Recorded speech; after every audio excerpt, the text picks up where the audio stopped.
But I almost feel like I almost wasted too much time trying to run the tractors, because now it's kind of like I want to build the business. And it's Wednesday. It's my favorite day of the week. It's a new episode of the Skid Steer Nation podcast. Woohoo! Guys, we've got a gentleman on the show today. His name is Austin Gurney. He owns Gurney Excavating. He's in Missouri via California. California kid, moved to Missouri for work, been laying pipe in different industries for years and years. Started a side hustle, not even in his hometown. Grew that thing, hired a marketing company, put software in place, started getting work, getting too busy that he finally was able to quit after 1 year and go full time in this with a team in place of support systems, software, marketing, and the phone just keeps ringing for him. He's got some very cool dedication tips. We both agree that dedication is a deciding factor between good and greatness. And I'm excited for you to hear his story. Before I start the episode with Austin and I want to remind all of you that this is the Skid Steer Nation podcast, which means skidsteernation.com is the primary sponsor. If you're looking for your next skid steer attachment, guys, we've vetted these manufacturers. I come from a manufacturing background. We've checked them all out. They make great stuff. So whether you're looking for buckets, grapples, brush cutters, power rakes, hydro buckets, pallet forks, I'm sure I'm forgetting a ton, stump buckets, list goes on and on.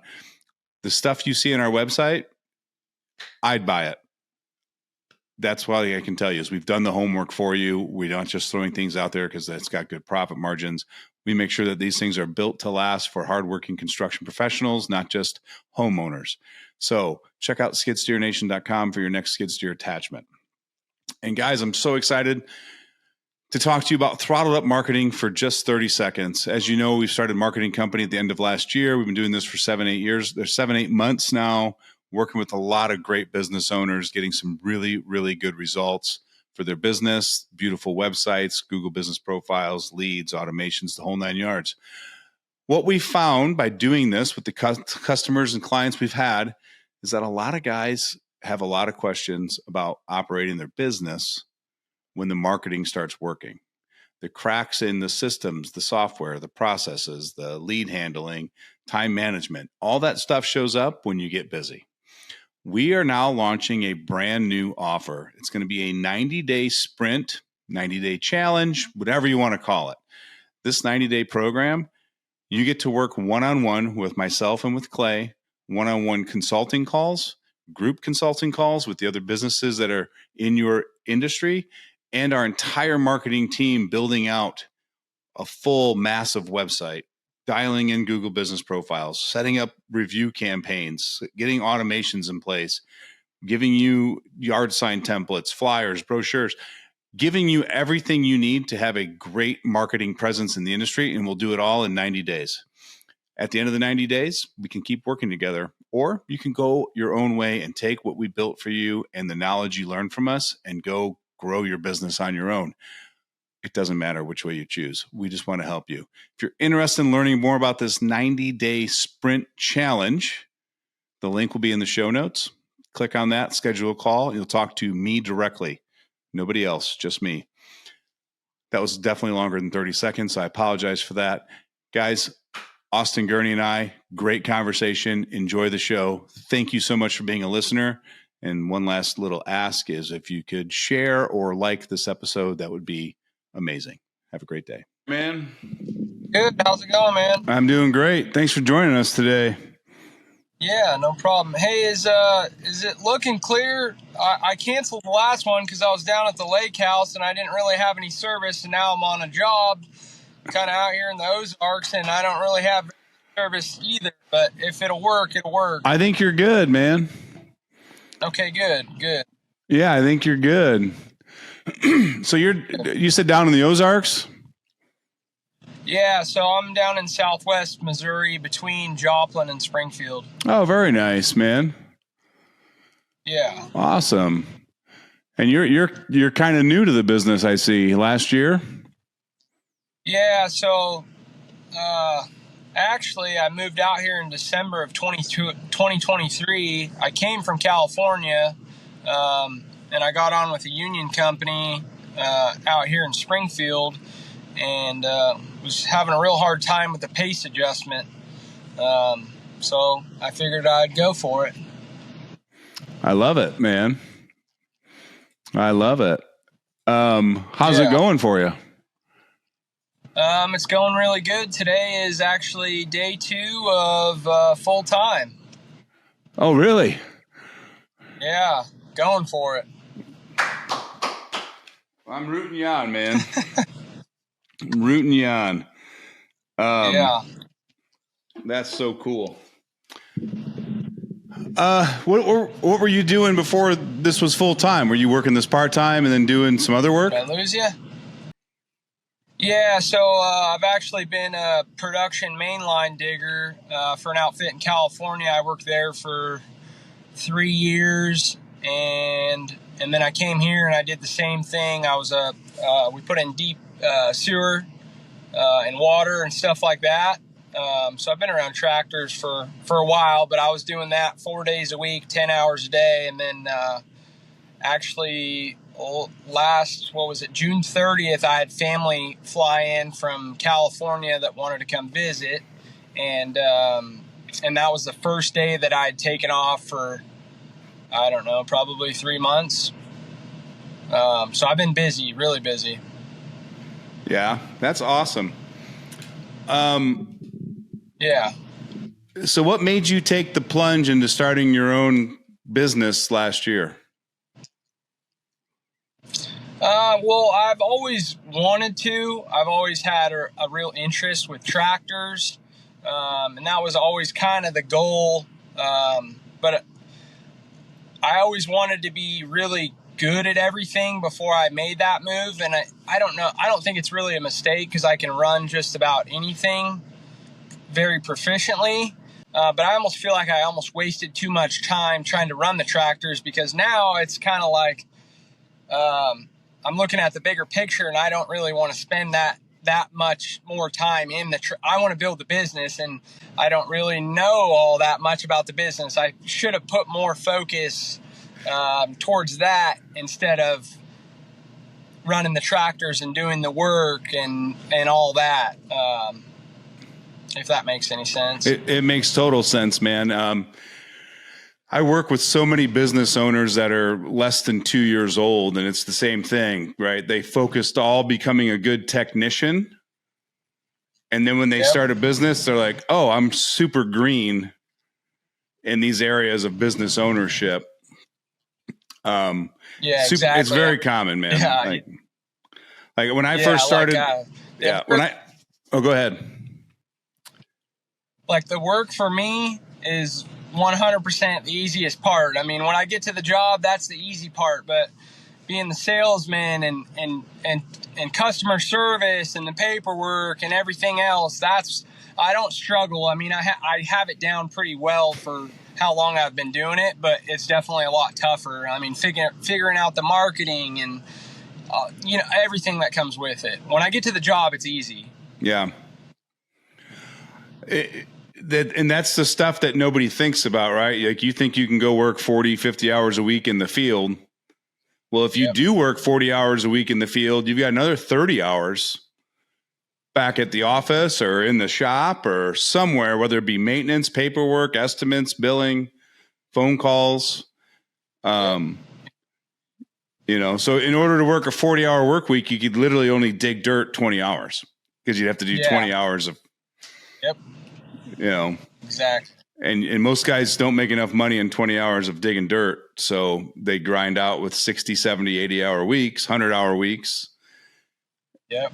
And then they figure out they got to hire somebody to help them out somewhere. Yep. So, yeah, I mean, I'm still getting that part down. I went with, I guess you could say the first person on payroll I went with Phaser Marketing, Luke Eggerbrotten, and they've really helped me kind of get the phone going. I want to thank you, by the way. A lot of the knowledge, before I even started my business, I was listening to this podcast, just trying to absorb all the other guys that you had on and all the knowledge that you lay down for everybody. So, I mean, I I used Facebook. I went on the community groups, or I created a Facebook business account, went on the community groups. I mean, I'm probably on 40 or 50 different groups in there, and I would just go on there every single day. And I would pick a different post from my business page, and I would write a short little ad. And for the first probably 8 or 9 months, 100% of my business all came from that. And then it got to the point where I kind of just felt like I was hitting a wall, basically. Like it was still steady, but I'm looking to grow, and the quality and the amount of leads I was getting they're decent leads. It wasn't what my goal or what the future looked like for me. And I built the website and everything myself from the start, and had the Google business profile, and I keep a close eye on how many views my website's getting, how much traffic. And it just seemed like I got to where I couldn't break through that next level, if that makes any sense. And I was trying to figure out the SEO, and I don't want to deal with that. I'd rather pay someone that's very proficient than me try and figure it. I don't want to mess with that. No, so. You're 100% right. And I literally just got off a call with the gentleman. He's looking at the consulting to help him grow his business. And we talked about how there's two things that all of us have. We have time or money. And we usually don't pay somebody any money until our time runs short. So at the beginning, it makes sense to figure out your own SEO. It makes sense to manage your own Google business profile. It makes sense to do all of your own paperwork. But then as the work comes in, now time becomes sacred. So you can either double your time investment, or you have to start paying some money for assistance and help, whether it be employees, marketing companies, you name it. Yeah, and that's exactly what would happen. I would get off work from my day job at 5:30 in the afternoon, and I would go look at 3 different projects from 5:30 until 9 o'clock at night. And then that night I'd get home and try and send all 3 estimates out. And by the time I get to bed, it's 11 o'clock. So then the next morning, I got to get up at 4:30 in the morning. I would actually get up a half an hour early, and I would drive to my day job, and then I would advertise first thing in the morning before my day started, because that was literally the only time that I had, to get the advertisements out. And then same thing, and then by the time Thursday comes around, Thursday evening, I'm loading the tractor up, putting it on the trailer. I can't really go look at any jobs because on Thursday night, Friday, Saturday, Sunday, because I'm scheduled to work those days. And it got to the point where Luke came in really good, and the phone really started ringing. So I quit my other job, and we're going for it. That's awesome, man. So listen, there's no wrong way to do it. I'm excited that you hired Luke. Luke's an amazing person. We have a marketing company. He has a marketing company. Neither one of us look at each other as competition. We look at each other as like friends. Like, I have referred people to his business. Great guy. You're in great hands there. Obviously, that you've been working with him. With that being said, my point is I have a thing that I call like the replacement ladder of as you start running out of time, how you should replace your time with other people. And marketing is like number 3 on my list, not number 1. Number 1 is an office assistant, because you spend so many hours doing $12, $15 an hour work that if you would have that time free to go do $150 an hour work, she's peanuts. He's peanuts, whoever does.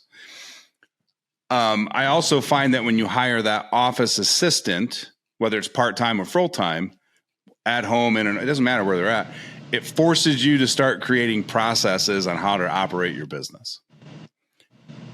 Because most of us skip that part. Building out some systems, or how do we answer the phone call? What questions do we need to ask to discover their problems and how we're going to solve it? So I always like to hire that, and then that should help you do more work. And then for me, it's always a laborer in the field, an assistant in the field. then marketing. Really, marketing could be second if you don't need the labor in the field. But I think that office manager is a huge key component. And most guys that hire it always say, I should have done it 6 months sooner.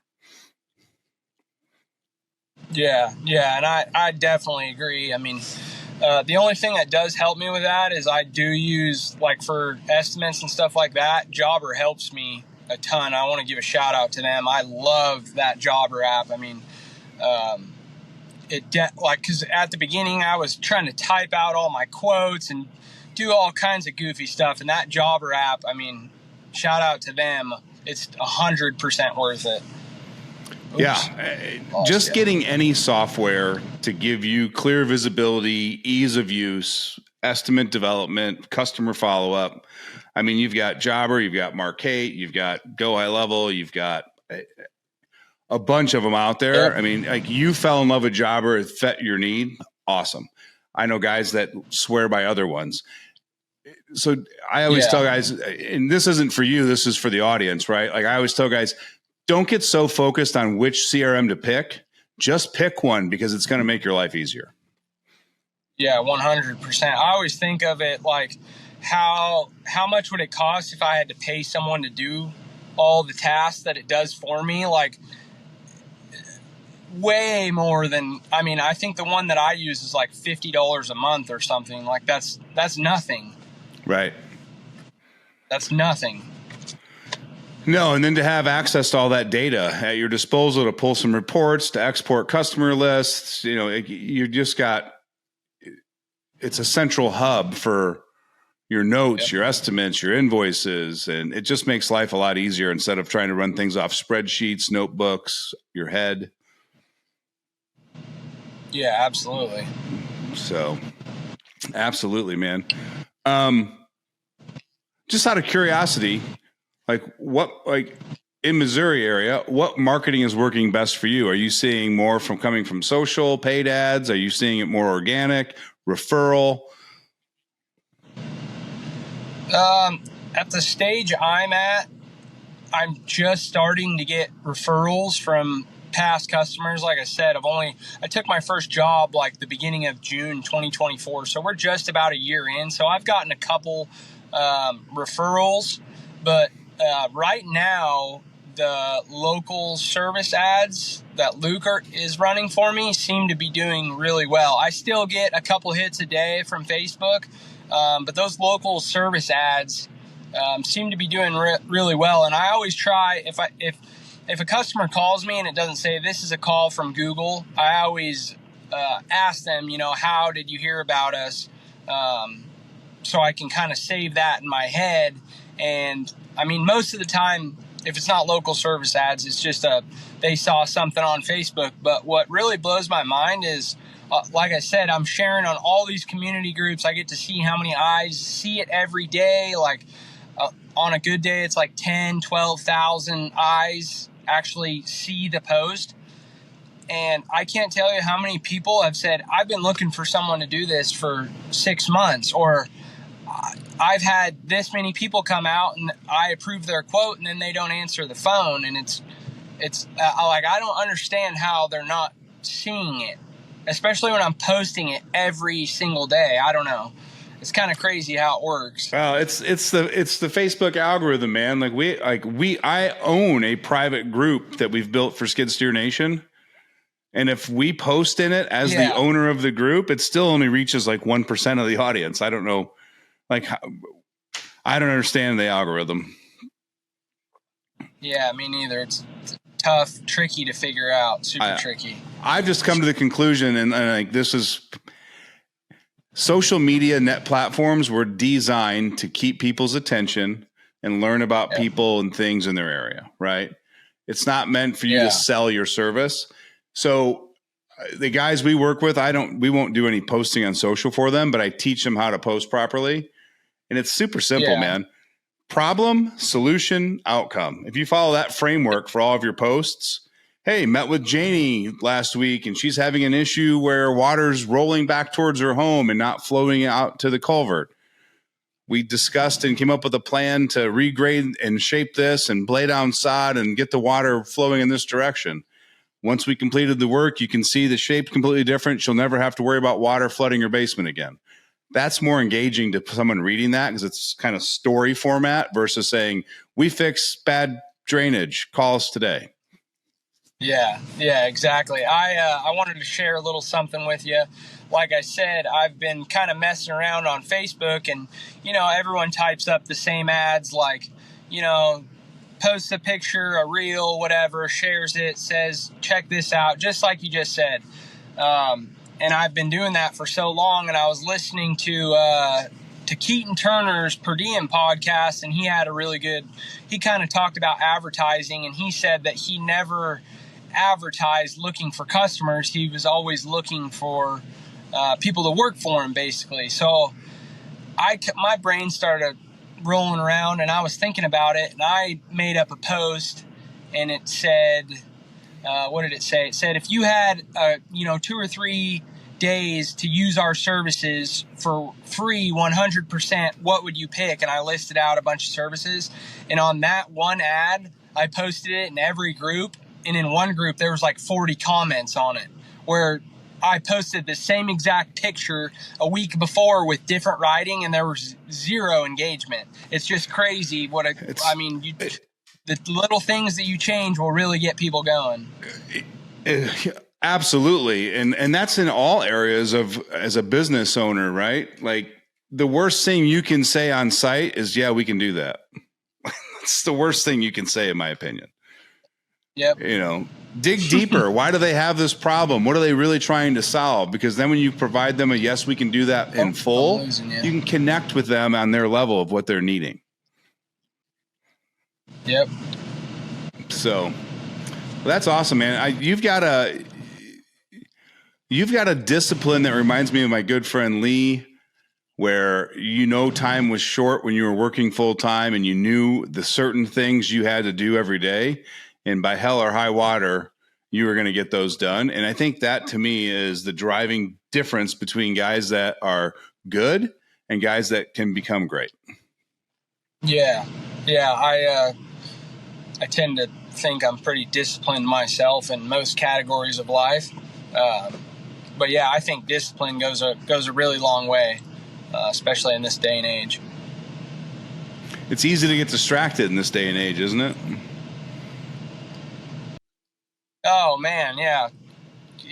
Your phone rings, and then the next thing you know, you click the end button on the call, and you got a notification on Facebook, and you're 3 minutes into reels sitting in the tractor, and you got 6 hours of work sitting in front of you. Yep, I know. Yeah. 3 minutes, you're a champion. Most guys are 30 minutes deep. Yeah, I try not to. But you have to have a discipline to check it, right? Like, that's back to that. Yeah, exactly. In the last year, Austin, what do you feel the best value you provide to your customers? Like, is there any specific services that you're seeing in your area that people are needing more or happier to get from you that you've been capitalizing on? I don't really want to talk down on other contractors, but in my opinion, people are just flat out lazy, and there's no attention to detail, and there's a ton of these new contractors, and they want to pay their subs the cheapest amount they can, and it's crazy the drainage work that they'll do on a brand new like $300,000-$400,000 house, and because they hire the cheapest sub to come grade it, and they just leave the water running right into the side of the house, and the average person doesn't know anything about that, and I see it everywhere, and people will just they'll pay $500,000 for a brand new house, and then call me because the contractor just left their yard a mess. Mixing in all the topsoil with the rock, and there's not one particular service.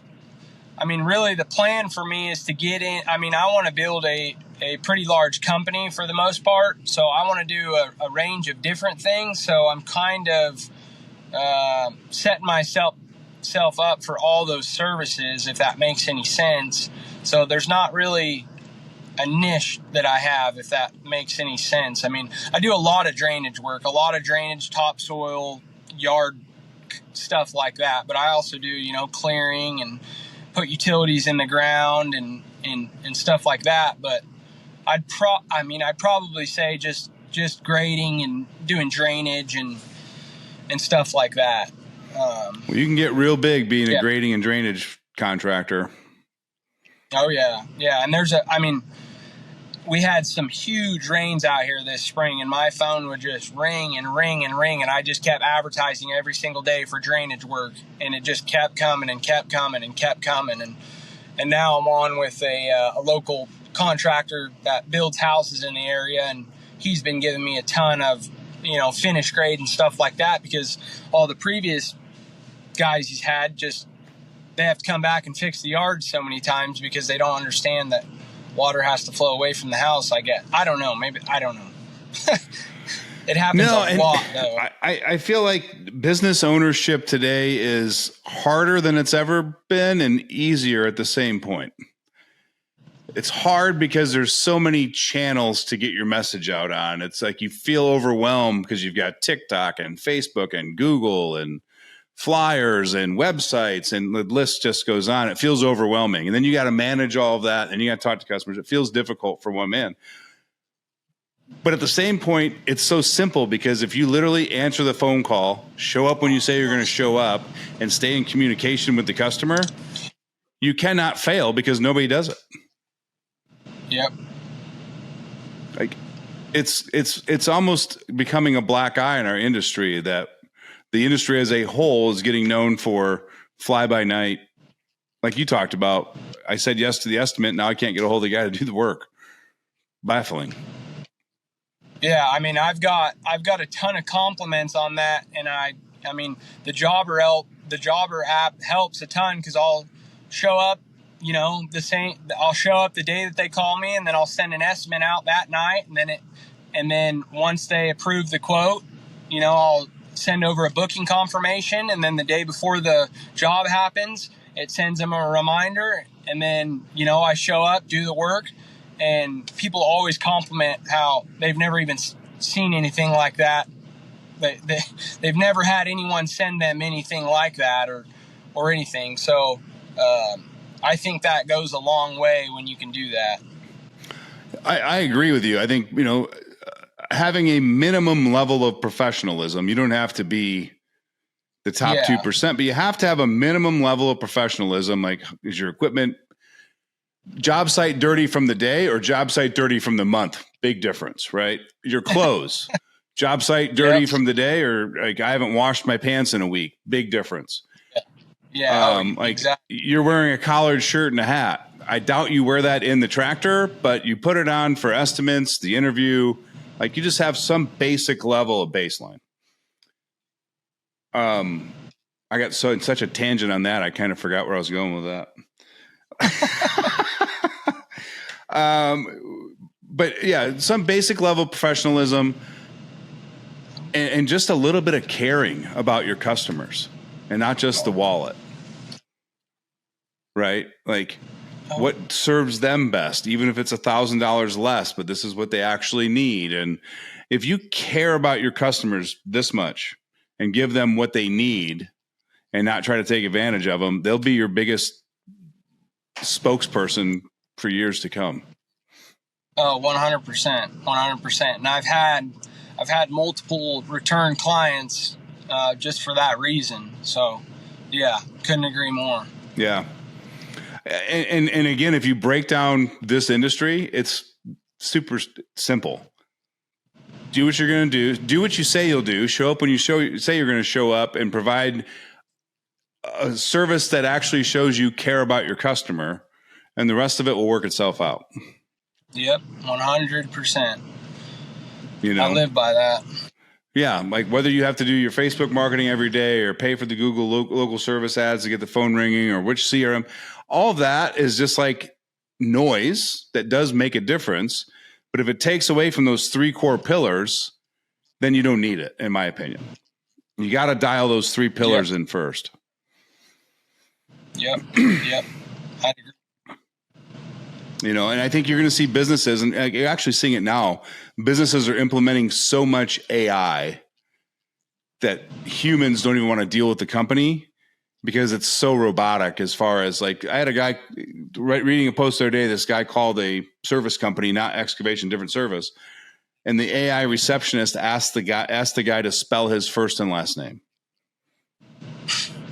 And and he's like, I was on the phone for 30 seconds, and finally I just hung up because I was tired of the way this thing was directing me. Yeah, there's definitely a place for artificial intelligence, and I use it all the time to write ads and stuff like that. But when someone calls your phone, I mean, in my opinion, they should definitely be talking to a human. And I think when they're talking to the owner, it goes, it's going to go way further than talking to a robot. Yep. So back to my replacement ladder we talked about. Yeah. The last job you actually give up as an owner should be sales, because nobody can sell your vision better than you. Yep, exactly. I'm starting to love sales. At the beginning, I definitely had a bunch of imposter syndrome. And I mean, I'd worked on $1 million projects, and I was never a foreman, but I definitely helped manage, these huge jobs, and they would, we'd put a lot of pipe in the ground and do crazy difficult things. And like, I was never nervous about that. And then as soon as someone hires me to grade their 200-foot driveway out, I'm like, oh man, I don't know if I can do this. Like, that's the thoughts going through my head. But I've definitely learned to be a lot more confident now. And I think that goes a long way, especially with sales. I think it goes a long way in every area of our life, right? Like, you've got to be fully committed. Like, even if you want to start working out and lose 20 pounds, if you're not committed, you're not going to lose weight and lose 20, you're not going to work out and lose 20 pounds. But it's that finding those areas in your life, like sales, just like, you know what, I'm going to commit to getting better at it. I'm going to absorb, talk to people. I'm going to try new techniques. And figure out what works for you, because the 7-step sales process you read in the books or you see a video on YouTube, it doesn't work for me. Like, I'm not a hard close salesperson. So for me to be like, if you sign up now, that's not how I talk. I'm not that good at it. So I had to go try that process to go, yeah, that's not me. But having a process in place for you does help everything, right? Like, how do you approach the conversation when you first talk to the customer? How do you approach the site visit? Making that so automatic in your way for your business that you can repeat it simply and easily and actually provide the value to the customer that they need.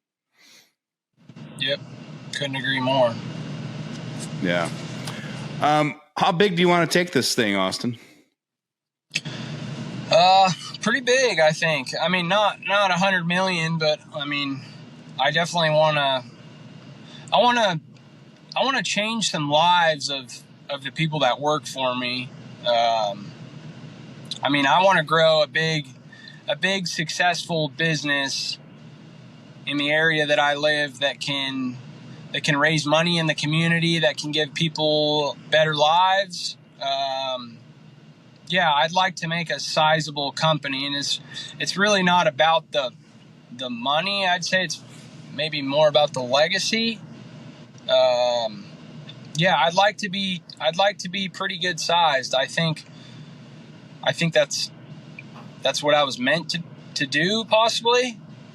I mean, that's what I think anyway. But yeah, I'd like to get pretty big.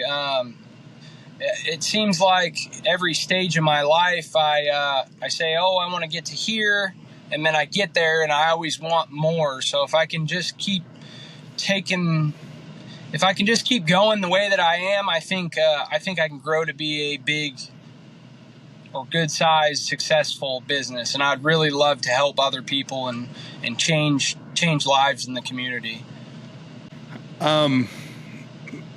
That was awesome to hear you talk about how impacting the people that work with you, making a difference in the community, and not just about your personal success of growing a large business and like how you're destined for it. I mean, it kind of gave me like the hair on my neck stood up a little bit, Austin. That was really awesome. Well, cool. Cool. Yeah, that's the plan. I mean, I don't know. That's where I see it going, at least. And to be completely honest, I don't even have a plan of which service is going to get me. Not even which service, but how I'm going to get there. But I just have a feeling that, or a good hope that it is going to get there. I mean, I'd like to have all the big machines and all that good stuff. But yeah, it's more about the people and changing the community. And yeah. That's so cool.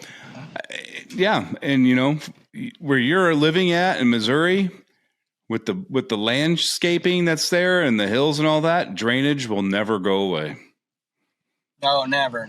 And they're not slowing down on building houses. I mean, yeah, that's really the plan, is to get into where, you know, they're building all these houses and do all the site work. Like right now, I'm pretty much only doing, like topsoil, building a few pads, doing some land clearing, but I want to do it all. Like, I want to be the guy that all these contractors are calling and sending guys out there and doing all the site work, you know, residentially and commercially. Yeah. That's awesome, man. Yeah. So cool. So this is the first week of you being 100% full time. You no longer have to check somebody else's time card. Yep. I actually just had family fly in for the 4th of July from California, and they came out and stayed with us for just under a week. And that was the first day or first vacation or even day off that I've had in 3.5 months, 4 months. We had a big storm like 3.5, 4 months ago, and it brought down a ton of trees in Springfield. And since that day, I hadn't taken a single day off. So I hadn't told the company when I was going to take the vacation that I wasn't going to come back. And then 2 weeks before the vacation, I just had a feeling that my phone was going to ring like crazy, and I had the work on the books. And I said, I'm putting my 2-week notice in, and I already had work scheduled for that, or time off for that second week. So I said, sorry boys, this is my last week. And yep, we're going full time now. Were they supportive of it?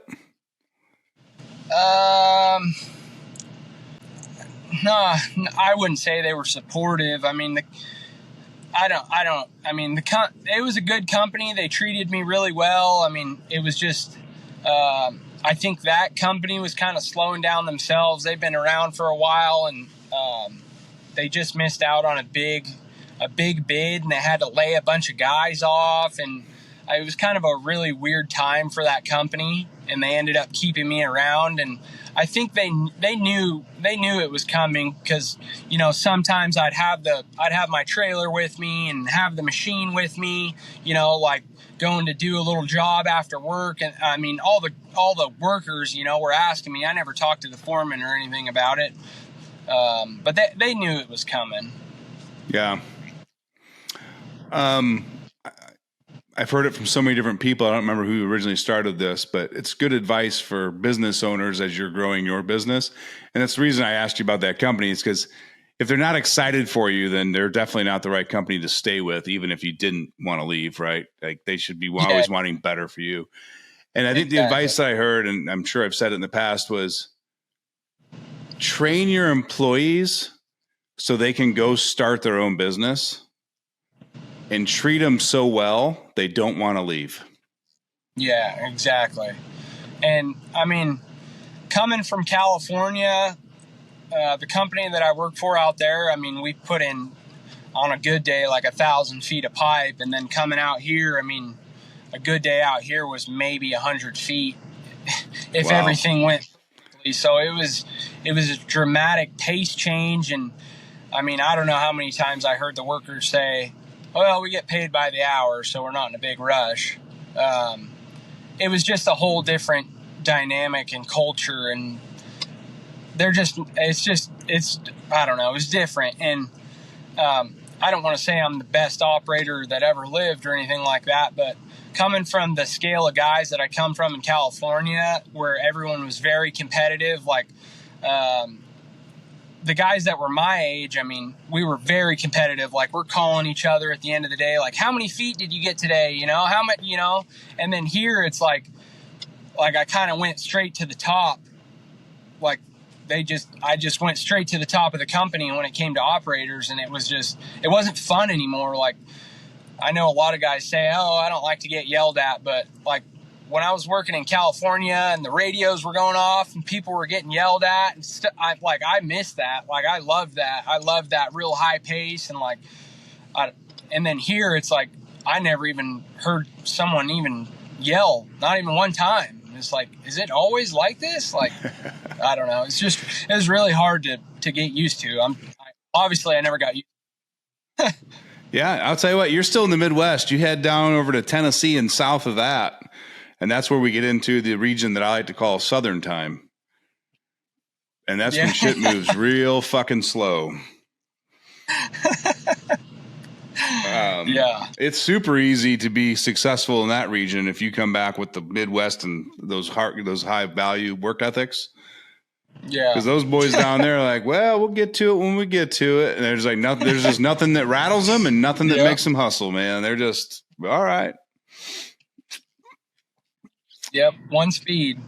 Yeah, and it's easy living speed. And I don't know if they've got the secret to success or if they're lazy, but part of me is kind of jealous of them because nothing really rattles them either. Yeah, and that was another thing. Working, I mean, I love all those guys and I loved working with them, but they were happy with working 40 hours a week, and I mean, they didn't want to do anything more, and that's not the type of person I was. Like, they weren't bringing me down, but it was just like, come on, like, get it together. Yeah. If that makes any sense. It does. And, I feel like as business owners, the secret that you need to kind of grasp onto is it's super important to set the culture. Yeah. And build the community that makes them want to be productive, outgoing, and challenge themselves. Because when you put enough people in a situation where they can just be whatever, anyone else you bring into that will end up migrating to that same mindset. Yep, same way. Yeah. So, I mean, culture is so easy to talk about. It's so freaking hard to instill. Yep. And it's really, to me, it's just like really dive in on your mission and your value. Like you talking about how you want to impact so many lives and help families, not only in the community, but also the ones that work for you and all that. Like, how do you build that into your mission statement for the company so that when you hire people, you find people that have those same beliefs and that can stand behind you and help push you up the hill when you're struggling, and vice versa. Because if you hire on skill, you could teach anyone how to drive an excavator if you had enough time. Oh, yeah. Right? Like, that's a teachable skill. And I see so many guys hire specifically on skill, and they never look at the character values of the people, because who they are is who they are. Very rarely can you teach them to be better people. Yeah, I have a couple guys that come and help me part-time, actually guys from that other company, and they're not that way, but I would rather take a couple kids that were straight out of high school, which I can teach them the culture that I want, teach them the way that I want them to work and how I want them to perform, rather than get some guy that's been doing it forever that's really good on the machine. Like, to a certain extent that matters, but I would rather, shape guys the way that I want them, rather than try and deal with some angry old feller's attitude. Yeah. And the kicker with that, and I think this is the piece that, like, I've missed it in the past. I probably miss it today too, but you have to add that mentor hat to your list of hats that you wear. Yep. And because if you don't spend time to teach them, educate them, communicate with them, praise them, then they'll never fit your culture on their own. Yep. And I know it's going to take time, because I mean, it took me a long time to figure everything out, and I don't expect someone to come in and figure everything out in a year. I mean, it's going to take time, but hopefully, you know, I can get a couple decent guys off the start and teach them how I want, and they can kind of spread their ways of doing things out to other guys, and you know, it kind of works out like a pyramid, hopefully. Absolutely. But, you know, and then if they can buy in on your mission of what you're doing and why you're doing it, a lot of times they'll figure a lot of stuff out on their own too. Yeah, exactly. That's awesome, man. I'm excited for you. I'm excited that you grinded the way you grinded. I'm excited that you finally took the leap and believed in yourself to go do this. I love that you've built in some back-end systems and some tools and partnerships, and you had all that in place before you were 100% dependent on your own income. It makes it so much easier taking off. Yeah, and a big part of all that was definitely listening to this show. Like I said, I started listening to this before I even registered an LLC, and before I took my first job, I mean, I had the LLC, I had the website, I had the insurance. I mean, I had everything set. So when I was done with that first job, I was set up to get a Google review and everything like that. And I think, you know, like you always say, building the back end ahead of time definitely will help you out in the long run. I mean, yeah. Yeah, and I'll tell you what, like, this is probably common in the excavation industry. I mean, I think most guys starting out without having a connection or you know, something else, you know, it probably takes 5 years to get over $1 million in revenue if you're starting from scratch. Oh yeah. And I just heard something the other day from a guy named Matt Gray, and he was just like, it's going to take 5 years. Build the systems so you can do it in 3. Yep. Because it's just it's so important to have. It's so important to have a system in place, even when you're a solopreneur, because eventually you won't be. So if you have that process documented and photographed or, you know, laid out, even though it's for yourself, it feels stupid and, you know, ridiculous for you to make this. You know how to do it.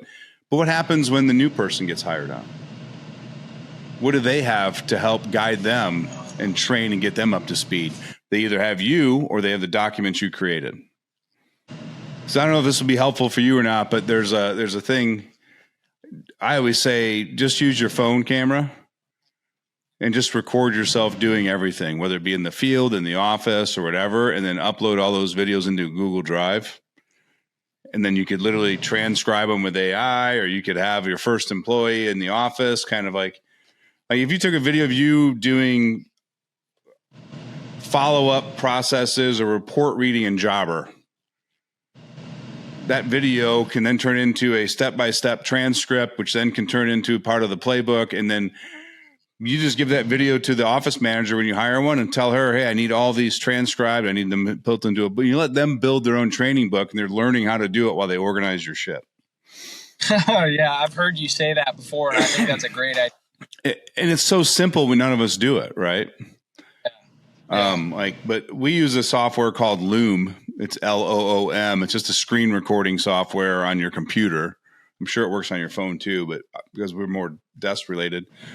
But I mean, there's weeks that I'm like shooting Looms nonstop and sharing them with individuals or entire teams, or, you know, across a couple different companies that we're a part of. Just, it's an easy way for me to send information, provide a transcript, get everyone up to speed without taking 45 minutes to have a meeting. Yep. Pretty smart. Definitely smart. And selfishly, I do it for me because I don't want to have back-to-back 45 meetings all day. I just don't want to do it. Yeah, I don't blame you. You know, I'm good for 2 meetings. I'm good for 1, maybe 2 meetings a day. But after that, it's like, let's get some shit done here, because like talking about it isn't making the wheels move forward. Yep. Yeah, like discovery calls, sales calls, podcast interviews. To me, that is me moving forward, because this is how we keep creating new content. But for me to sit and talk with the team members in one-on-one or a group, if I had 5 meetings a day, I'd be like, just shoot me. This is not what I signed up for. Yeah, I hear you on that. Well, I've embraced the lifestyle of it's okay if you mess it up, because then we know what not to do. So don't wait for me. Make a decision, move forward. If it works, awesome. If not, we'll modify it. Yep. You know, you putting in, you're grading a driveway and you got a young kid that you just hired. Who cares if he grades a little off, right? You can fix it. Now he can learn it. We never forget the things we do wrong. Yep. So like, let's test this theory right now. What's the worst job you've ever been a part of in your construction industry? The worst job? Nightmare. Like for myself? Sure. I worked a full, I think it was 2.5 days building a gravel parking lot, and I didn't put enough. I didn't check the bid. Didn't check the bid before I sent it out. Got in a hurry at 10 o'clock at night, and realized I think I had only put down. I put down that it was going to take half the time, and I ended up working for free for 2 days, 2.5 days, basically, which I didn't lose money, but I didn't make any money either. And it wasn't a terrible job, because it was right in the middle of one of the small towns that I work in, like right at a 4-way stop sign. And I got like a lot of attention from people, but little did people know I was out there working for free the entire weekend. So, all right. Yeah. All right. I won't do that again. Check your bids, people. What's the best job you've had since you've been doing work for yourself? I did a pretty profitable demo job.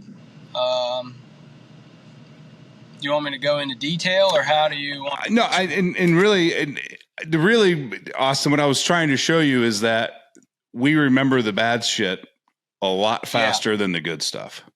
Oh yeah. Right. Yeah. Like the lesson you learned about double checking your estimates to make sure you don't work for free. That one's going to stick. Oh yeah. Forever. Right. How you made the money on the demo job, you're going to have to think about that, because it was just easy. Yeah. I don't know why it was so profitable. But you know exactly why that grading job was unsuccessful. Yeah, exactly. Yeah. So I feel like we have to have a little grace with our employees too. Like, let's minimize how much they mess up, but we have to let them mess up, because that's when they cement the lessons. Yeah, absolutely. And I've been in their spot that, I've messed a lot of stuff up myself over the years. So I completely understand. It's when that mess up comes the second and third time where it's probably not looking too great. Yeah. I also find, and I'm sure, I don't know if this would be more your experience with the companies you used to work with, because you're a solopreneur currently. But I also find that when the job is outlined and the thoughts from the project manager or lead foreman are shared with the team in advance of the project, it runs a lot smoother. Versus show up today, you're doing this job, you're doing that job, and nobody knows how it connects with each other. Yeah, I'd agree 100%. And funny enough, that production company I used to work for in California, it always went well, but they would never tell us anything. And we would ask, and they'd just be like, "Go over there and start digging." And we're like, "We don't even know what's going on. Why can't we just have some communication?" So yeah, I'd 100% agree with you on that one. Yeah. And I always tell solopreneurs, like, make a list of all the things you hated about working for a company with multiple employees, so you don't become the boss so you don't become the owner that you got frustrated with when you worked for a company. Yep, that's really smart. Make those your priorities, right? Your values. That's a great idea. Yeah. Because here's what I tell guys all the time, especially when it comes to communicating with like team members or even customers. Sometimes, like, if they want a lot of explanation, sometimes they get frustrated. Like, you've been thinking about how to do this job for multiple days. You had to process the information, create the estimate. Like, this isn't new information to you, but to your team, it's the first time they're hearing it.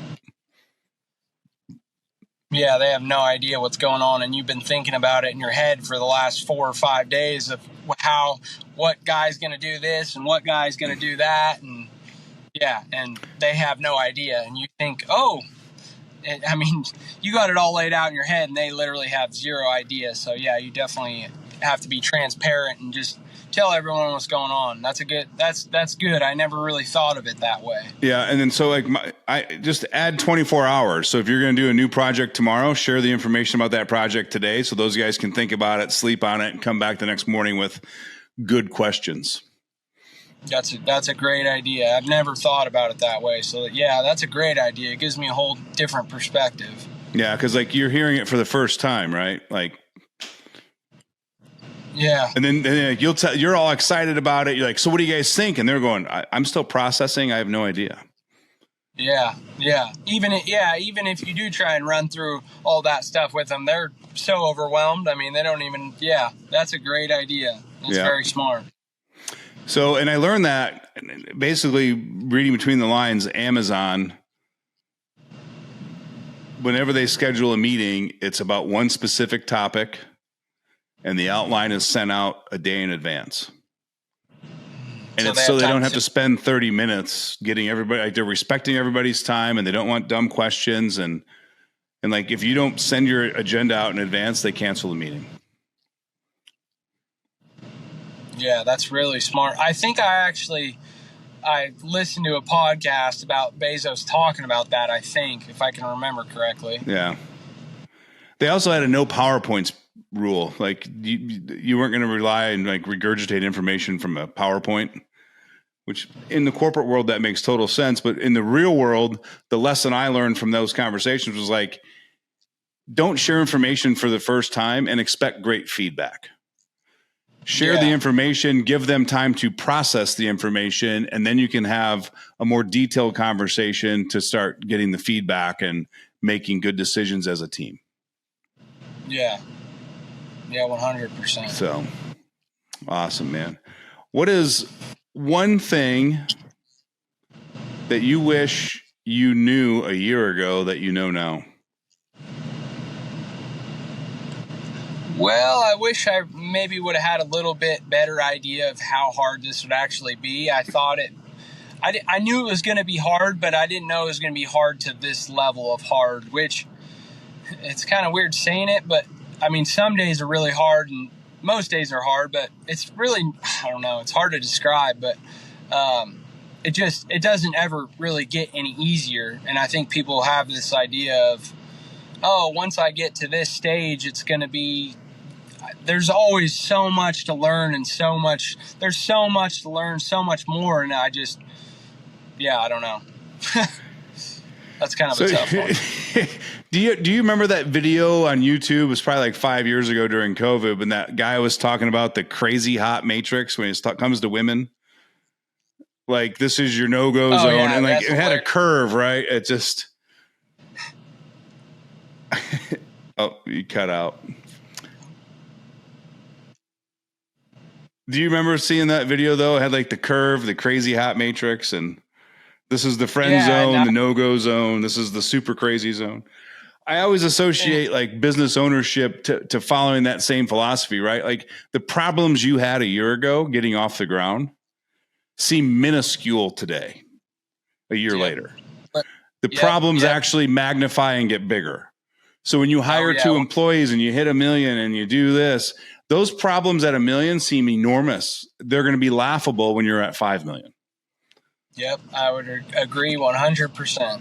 Right? Like nothing ever gets easier. Like you just solve the small problems, so you have room to handle bigger problems. Because the more you scale, like you talk about guys that are doing, municipality work and they're holding notes for 90 days and it's $1 million project. And, like those are things that you can't even comprehend today. Like they're out $400,000 in payroll and material and they're waiting 90 days for payment. And, and to them, it's just another fucking Tuesday.